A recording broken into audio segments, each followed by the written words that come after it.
Muy bien, muy buenas, ¿cómo están mis queridos nopales, mis queridos socios? Vamos a tener ya el día de hoy la clase del tema 6. Bienvenidos, qué bueno que están acá con nosotros y pues vamos a iniciar con nuestra oración inicial, como siempre lo hacemos en la clase, y decimos pues todos juntos en el nombre del Padre, del Hijo y del Espíritu Santo. Amén. Señor, te damos gracias en este día por la oportunidad que nos das de estar juntos a través de este video. Queremos pedirte, Señor, por todas las necesidades que tenemos en nuestras casas, con nuestras familias. Tú sabes, Señor, que esta situación en algunos de nuestros hogares está siendo bastante difícil, pero hoy queremos pedirte que nos bendigas y nos llenes de tu amor cada vez que pues salgamos, especialmente nuestros papás, que son los que tienen que salir para poder llevar el pan a la casa. Y queremos pedirte por nosotros para que nos hagas más responsables, para que en todo momento podamos estar más en contacto contigo, que podamos orar y que podamos ayudar en casa a nuestros papás en todo lo que tengan que hacer. Te pedimos especialmente por nuestro colegio y por las necesidades que hay en algunos de nosotros, así por los que estamos cumpliendo años también. Señor, te damos gracias. Todo esto te lo hemos pedido y agradecido en el nombre poderoso de Jesús, tu Hijo, que vive y reina contigo en la unidad del Espíritu Santo y es Dios por los siglos de los siglos. Amén. San José. Muy bien, bienvenidos. Tiene que tener entonces ahí su texto, su Biblia, su cuaderno y su estuche para poder tener la explicación de este tema 6. Y les recuerdo que el tema 6 se llama Jesús, el Hijo de Dios, página 66 en su texto. Página 66 en su texto. Si usted nota, vamos a tener ahí 6 puntos importantes. Nos dice el primero la cuestión, número 2 los milagros, número 3 2 ejemplos, el paralítico y la resurrección de Lázaro, 4 milagros de nuestro tiempo, 5 el escándalo de la pasión y 6 el relato de la crucifixión. Dentro de las competencias de la materia tenemos la reflexiva, desarrollar la capacidad de sentirnos interpelados por los santos misterios de la vida de Jesucristo para ponernos al servicio del reino que Él anunció. Creo que esa es la más importante. Lo que vamos a aprender hoy, cómo nos interpela en nuestra vida y cuál es la realidad de Jesucristo. Iniciemos entonces. Fíjese bien pues, ya usted hizo, algunos ya empezaron a entregar la tarea y en la página 67 está la ficha donde dice Jesús de Nazaret, ¿sí? Ahí usted ya vio un video, hay una parte de un video y estas son las preguntas que usted tiene que responder. Creo que había puesto yo página 68 y es la página 67. Esas son las 3 preguntas con su respuesta que usted tiene que poner en su cuaderno, de acuerdo al video que usted está viendo en el material de Casals. Y luego si nos vamos a la página 68, igual que como tuvimos en el tema 5, en el tema 5 se llamaba estado de la cuestión y aquí se llama la cuestión. Le voy a poner, si usted ya leyó esto, le voy a poner rápidamente yo y mis cartelitos, ¿verdad? Dijimos en el tema 5 que Jesús era humano, verdadero hombre. Esto lo vimos ya en el tema 5. Si usted ya vio el video, en el tema 5 observamos y vemos que Jesús es realmente histórico. Lo vimos a través de 3 cosas. Los escritos cristianos, los escritos judíos y los escritos romanos. Ahora bien, el tema 6. Jesús es divino. Entonces nosotros decimos que Jesús es humano, es divino. Es humano porque es verdadero hombre y es divino porque es verdadero Dios. Y aquí en el tema 6 vamos a ver este punto. ¿Por qué nosotros afirmamos que Jesús es verdadero Dios? Y para eso nosotros creo que una de las cosas más importantes que tenemos, ya descubrimos en el tema 5 de que Jesús fue un personaje histórico, es decir, ya podemos definir que a través de otras personas que escribieron mucho acerca de Jesús y de que es un personaje real histórico, ahora nosotros vamos a tratar de definir por qué afirmamos que Jesús es Dios. Y para esto hay 4 cosas que hasta incluso cuando ya estemos viendo en quinto algunos temas, esto nos va a servir mucho. ¿Cuáles son las cosas que a nosotros nos hacen definir que Jesús es Dios? Fíjese bien, pues son 4. ¿Cómo afirmamos que Jesús es Dios? Anote, por favor. En primer lugar, ¿cómo afirmamos que Jesús es Dios? La primera, la encarnación. ¿Qué significa eso? Que Dios se hace hombre. Dios se humaniza.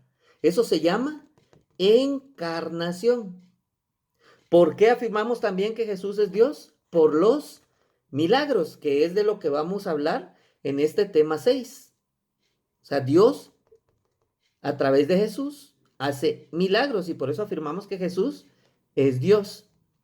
A través de la pasión que vivió Jesucristo, que nos dio la salvación. Eso es otro de los numerales que nosotros decimos que afirmamos de que Jesús es Dios. Y la última es la resurrección. Ni Buda, ni Alá, ni ningún otro profeta ha resucitado. Y ese va a ser el tema 7. Ya en la otra unidad, la resurrección, la vamos a ver en un solo tema. Entonces, tenemos 4 razones por las que nosotros decimos que afirmamos que Jesús es Dios. La encarnación, los milagros, la pasión y la resurrección. Eso lo tiene que tener usted anotado entonces en su cuaderno. Si usted revisa, eso lo encuentra usted en la página 68 al final. Ahí encuentra la única palabra que no está en la página 68 es la encarnación. Muy bien, ahora, si nos vamos a la página 69, los milagros. En su tarea, usted también tiene que ver ahí un video que se llama Los Milagros de Jesús y tiene que responder ciertas preguntas. Pero fíjese bien, pues, si usted se va al vocabulario, en el vocabulario aparece una definición de la palabra milagro, que la voy a leer. Dice, acción extraordinaria que va más allá de las leyes de la naturaleza, que no puede explicar la razón ni la ciencia, y que encuentra su causa en una intervención divina. Ese es el concepto que tenemos de milagro. Si eso es así, fíjese bien, pues, esto no está en el texto. Entonces es muy importante que ahorita usted lo anote en su cuaderno de una forma ordenada, porque vamos a trabajar sobre esto e incluso la actividad 2 está basada en lo que vamos a ver ahorita. Entonces, fíjese bien, pues ya dijimos que un milagro es un hecho, una intervención divina de algo que prácticamente es imposible y que tiene que ver con algo completamente extraordinario, ¿verdad? Un milagro, para que se dé, tiene 4 características. Lo explico de esta forma. Mucha gente le llama milagro a cualquier cosa y no es así. Si usted, por ejemplo, pregunta en el Vaticano, ¿cuáles son las características que tiene que tener un milagro para que puedan hacer santo a una persona o beato a una persona?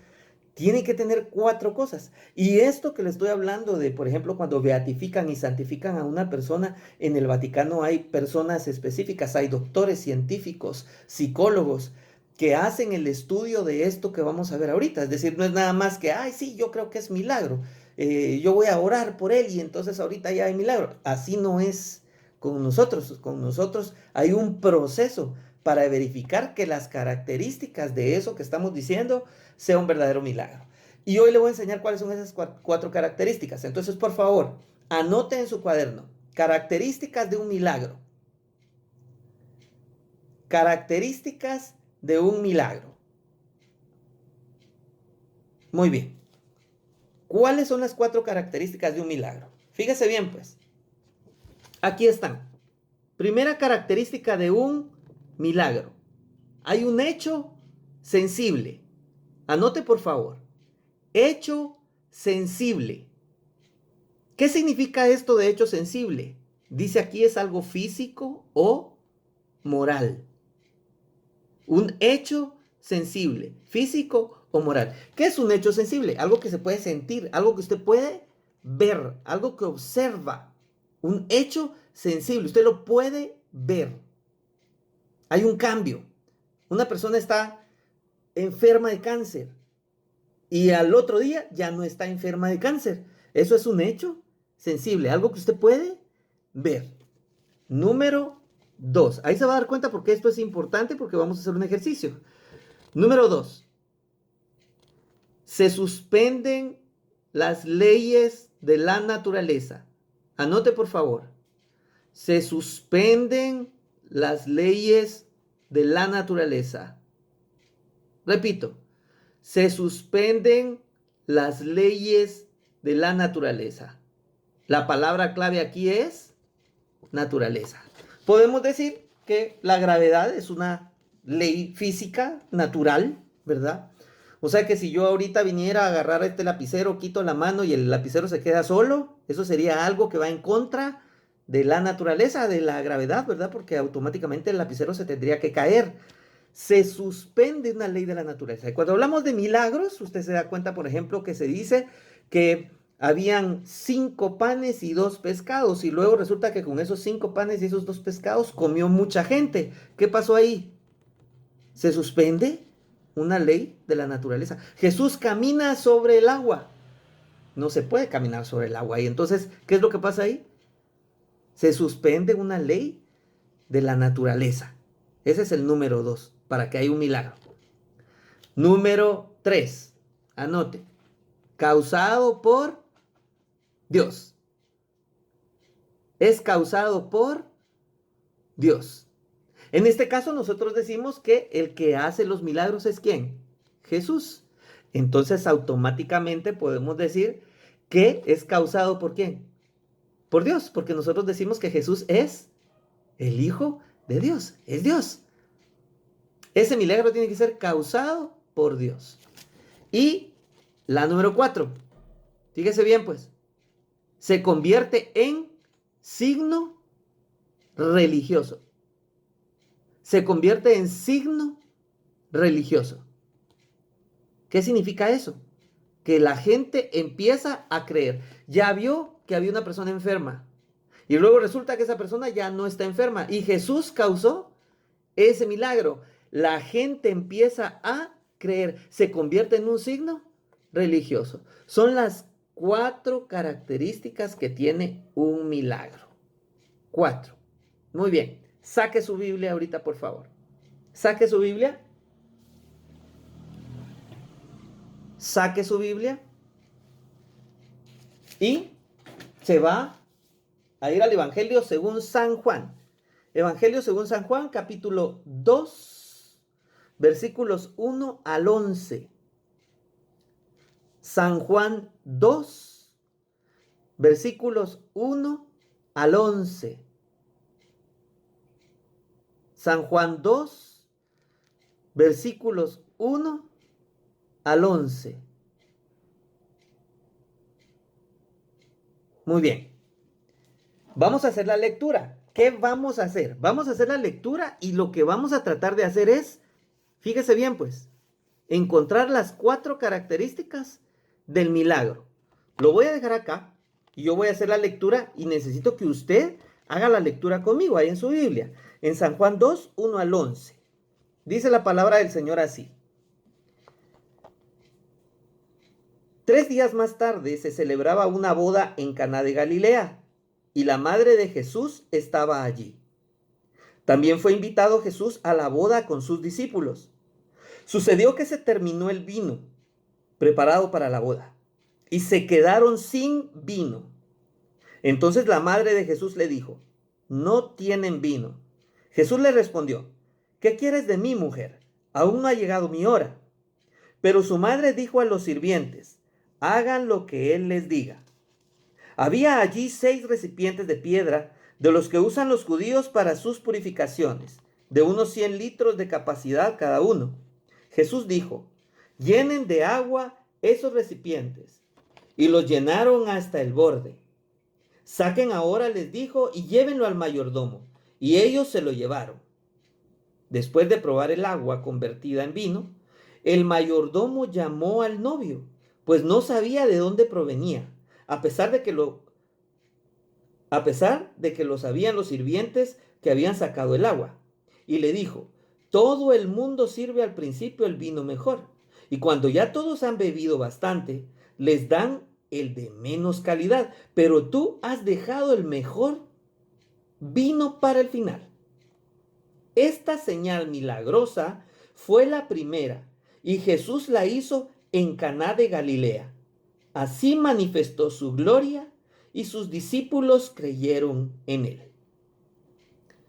Palabra del Señor. Gloria a ti, Señor Jesús. De acuerdo a la lectura, fíjese bien pues, fíjese bien, vamos a sacar las 4 cosas que están aquí. Leímos las bodas de Caná.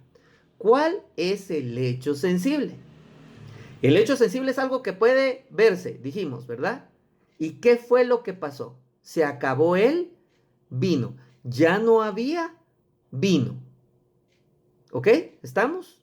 Ese es el hecho sensible. Ya no había vino. Y resulta que hay algo aquí que pasó. Algo hizo Jesús. Dice que mandó a traer a toda la mara que trajera agua, un montón de agua. ¿Y qué fue lo que pasó? Esa agua se convirtió en vino. ¿Cómo podemos definir esto aquí?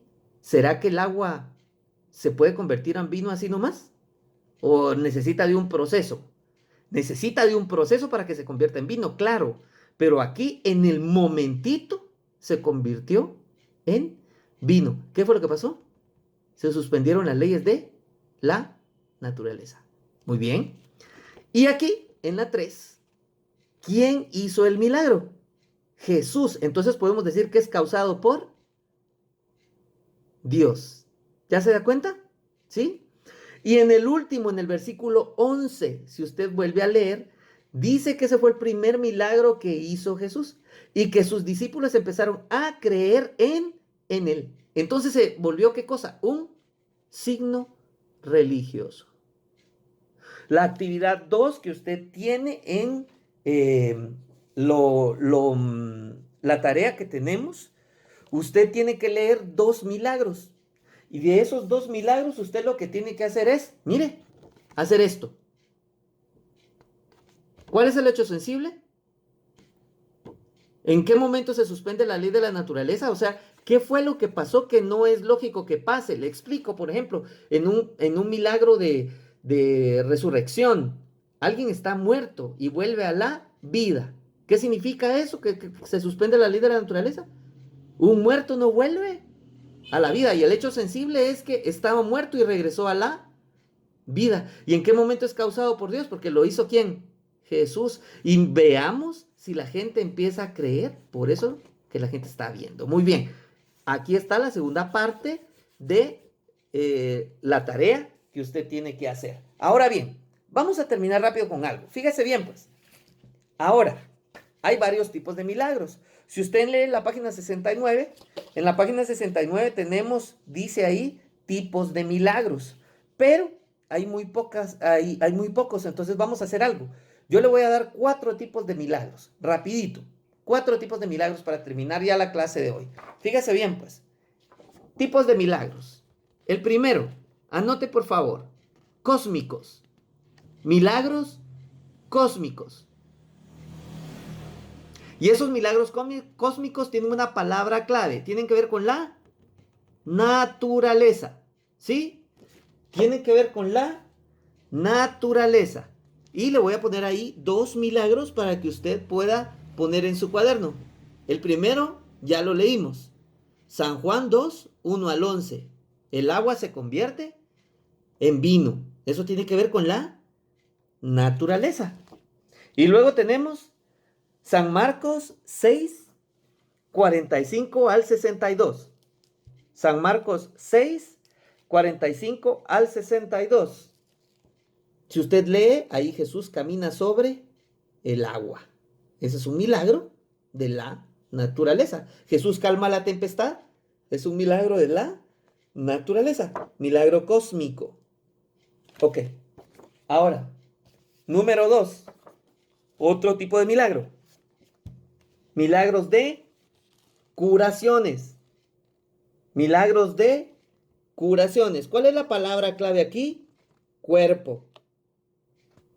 Cura el cuerpo.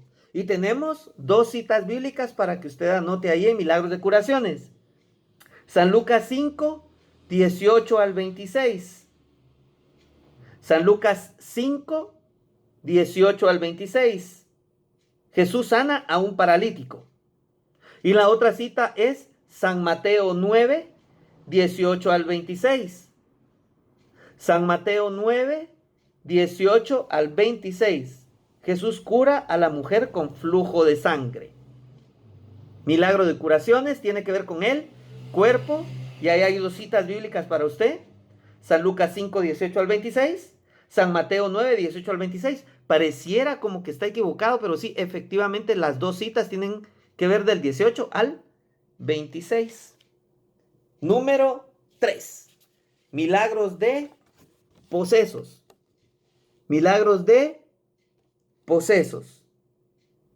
Aquí la Mara ahí como que estuviera en el conjuro o el exorcismo de Emily Rose. Nada que ver, muchas de eso no tiene nada que ver. Pero milagros de posesos. Tiene que ver con posesiones o exorcismos. Y encontramos dos ahí para que usted anote. San Marcos 5, 1 al 20. San Marcos 5, 1 al 20. Y ahí es el endemoniado de Gerasa. Eso es una cita bíblica bien importante, bien bonita. La vamos a estudiar cuando regresemos allá al colegio. Y San Mateo 9, 32 al 34. El poseso de Cafarnaúm. San Mateo 9, 32 al 34. Todo esto lo tiene que tener usted en su cuaderno como parte de sus anotaciones. Número 3, entonces, posesos. San Marcos 5, 1 al 20. Demoniado de Gerasa. San Mateo 9, 32 al 34. Y el último, milagros de resurrecciones. Milagros de resurrecciones. Y la palabra aquí es muerte. Es la palabra clave. De la muerte regresan a la vida. Y tenemos las citas bíblicas de San Lucas 7, 11 al 17. San Lucas 7, 11 al 17, que es la viuda de Naín, el hijo de la viuda de Naín. Y San Juan 11, 1 al 45. San Juan 11, 1 al 45, que es la resurrección de Lázaro. Estas dos citas son las que usted tiene en la tarea número 2. Así que pilas, ¿qué es lo que tiene que hacer con estos dos? Dijimos, encontrarle cuál es el hecho sensible, en qué momento se suspende la ley de la naturaleza, en qué momento es causado por Dios y en qué momento es un signo religioso. De estas dos citas, esa es la tarea 2. Muy bien, y terminamos ya entonces con lo siguiente, jóvenes. Cuando vemos en la página 73 los milagros de nuestro tiempo, esto ya lo vimos en la clase, lo recuerdo bien. Hay una diferencia entre lo maravilloso y lo milagroso. Lo maravilloso es algo precioso que pasa todos los días, como un atardecer, como la luna que se mira preciosa. Eso es algo maravilloso, maravilloso de la creación. Pero algo milagroso, yo creo que hoy aprendimos entonces, tiene que tener 4 cosas, ¿verdad? Hay un hecho sensible y es algo que pasa por intervención divina. Le voy a pedir, por favor, que lea en su catecismo 469. Catecismo 469. Lo lea y usted vea qué es lo que dice ahí con respecto a que Jesús es Dios. Y también tiene usted una tarea ahí de milagros de nuestro tiempo. ¿Cuál es un milagro de nuestro tiempo? Hay muchos milagros que podemos tener ahí. Se menciona la transubstanciación, ¿verdad? Que es el momento en que el agua que usted ve en la misa, ¿verdad? Se convierte en el agua y el vino, se convierten en la sangre de Cristo. Y el pan se convierte en el cuerpo de Cristo. Ese es un milagro de nuestro tiempo. Pero hay más milagros también. Lo que pasa es de que ahora ya no pedimos milagros tampoco. Ya tenemos poca fe. Y yo creo que esa es una cosa muy importante. En conclusión, ¿qué podemos decir entonces? ¿Por qué afirmamos nosotros que Jesús es Dios por sus milagros, porque esto no lo hace cualquiera. Milagros, milagros evidentes que usted puede ver en donde se suspenden las leyes de la naturaleza. Y esos milagros todavía siguen teniendo mucho en nuestros días.